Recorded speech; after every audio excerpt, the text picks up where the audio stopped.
টানা কয়েকদিনের বৃষ্টি ও উজান থেকে নেমে আসা পাহাড়ি ঢলে ময়মনসিংহের হালুয়াঘাট উপজেলার নিম্নাঞ্চলে বন্যা পরিস্থিতির অবনতি হয়েছে। বৃষ্টি বাড়লে বন্যা পরিস্থিতির আরও অবনতির আশঙ্কা করছে স্থানীয়রা।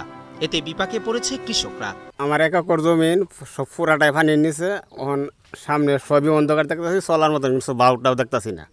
এখন অনেক কষ্ট করে ঋণ টিন করে লাগাইছিলাম, আমার পুরাটাই পানির নিচে আছে। আমার তো এইটাই গত বছর বন্যা খাই গেছে, এই বছর বন্যা খাই দিতেছে, আমরা তো খুব চলা কঠিন। অতিবৃষ্টি ও পাহাড়ি ঢলে বোরাঘাট নদীর পানি বৃদ্ধি পেয়ে বুধবার ভোর থেকে প্লাবিত হতে শুরু করেছে উপজেলার গাজীরভিটা ইউনিয়নের মহাজনীকান্দা, বোয়ালমারা, আংচিংড়ি, নড়াইল ইউনিয়নের গোপীনগর, বটগাছিয়াকান্দা, কাওয়ালিজান, বিলডোরা ইউনিয়নের নিশ্চিন্তপুর সহ আশেপাশের কয়েকটি গ্রাম।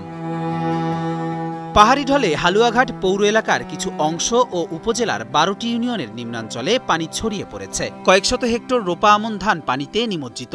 এভাবে চলতে থাকলে নতুন নতুন এলাকা প্লাবিত হওয়ার পাশাপাশি রোপা আমন ধানের ব্যাপক ক্ষতির আশঙ্কা করছে কৃষকরা। সরকারের কাছে তাই সাহায্যের অনুরোধ জানান তারা। সরকারের কাছে দাবি যাতে আমরা কিছু ফসল যে ক্ষতিটা হয়েছে এটার কোনো ক্ষতিপূরণ কিছু তাতে সাহায্য পাই। 4 একর জমি গৃহস্থী করছিলাম, সব পানি নিচে, এগুলো আর পাবো না, আশাও নেই।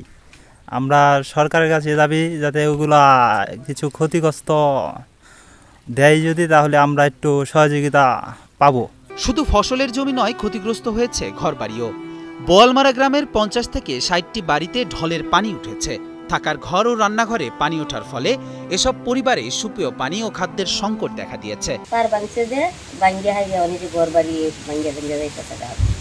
বাড়ির ভিতরে খালের লাগানো এখানে দিতেছে, খাল না তো উড়ান হয়ে গেছে, যে নদীর পানি নেই যে খাল হয়ে দিতেছে। একমাত্র স্মার্ট সিটি বসুন্ধরা, আধুনিকতায় এক ধাপ এগিয়ে। সরকারের সহযোগিতা ছাড়া ঘুরে দাঁড়ানো অসম্ভব বলে জানান স্থানীয় জনপ্রতিনিধি। এখন আমাদের এলাকার কৃষকরা কিন্তু এখন একেবারেই হাহাকার অবস্থায় আছে, তারা খুবই দিশেহারা অবস্থায় আছে যে আসলে তারা কি করবে। গত বছর সম্পূর্ণ শতভাগ জমি পানিতে নষ্ট হয়ে গেছে, এই বছরও নষ্ট হওয়ার পথে। কৃষক ঘুরে দাঁড়ানোর মতো কোনো পথ খুঁজে পাচ্ছে না। তো আমি সরকারের কাছে আহ্বান জানাবো যে আমাদের যে বুড়াঘাট নদীটি রয়েছে, সেই বুড়াঘাট নদীটি খনন করে প্রশস্ত করে যদি সুউচ্চ বেড়িবাঁধ নির্মাণ করা হয়, তাহলে হয়তোবা আমাদের এই এলাকাটা কিছুটা বন্যার হাত থেকে রক্ষা পাবে। এ বিষয়ে সবসময় কৃষকদের পরামর্শ দিচ্ছেন বলে জানান উপজেলা কৃষি কর্মকর্তা। সরজমিনে যাচ্ছে, আমাদের মাঠ পর্যায়ে উপজেলা কৃষি কর্মকর্তা বিদ্যমান আছে, তারা নিয়মিত আমাদের বিভিন্ন রিপোর্ট দিচ্ছে এবং আমরা কৃষকদের বলে দিচ্ছি যেহেতু আমাদের ধারাবাহিক বৃষ্টিপাত হচ্ছে, এই সময়ের জন্য কৃষক সার প্রয়োগ না করে, কোনো ধরনের কীটনাশক প্রয়োগ না করে এবং তাদের ক্ষেতের যে আইলগুলো আছে এগুলোর জন্য উঁচু করে রাখে এবং অন্যান্য আমাদের উদ্বোধন কর্তৃপক্ষ স্যাররা যে পরামর্শগুলো দিয়েছেন সেগুলো আমরা কৃষকের কাছে বলে যাচ্ছি। কৃষকদের বিপদকালীন সময় পাশে থেকে সহযোগিতার আশ্বাস দেন উপজেলা নির্বাহী কর্মকর্তা। আমি উপজেলা প্রশাসনের পক্ষ থেকে সবাইকে আশ্বস্ত করতে চাই যে আমরা প্রস্তুত রয়েছি, যদি কোনো সাপোর্ট দরকার হয় সেটা আমরা তাৎক্ষণিকভাবে দিতে সক্ষম। আমাদের এখানে কিছু শুকনো খাবার আছে, আমরা যেসব এলাকা প্লাবিত বা বন্যার পরিস্থিতি তৈরি হওয়ার কারণে তাদের বাড়ি ঘর বা যে কোনোভাবে যোগাযোগ বিচ্ছিন্ন হয়ে গিয়েছে, আমরা সেখানে ত্রাণ কার্যক্রম পরিচালনা করি। অতিবৃষ্টি ও পাহাড়ি ঢলে প্লাবিত হালুয়াঘাটের নিম্নাঞ্চলে চলছে হাহাকার।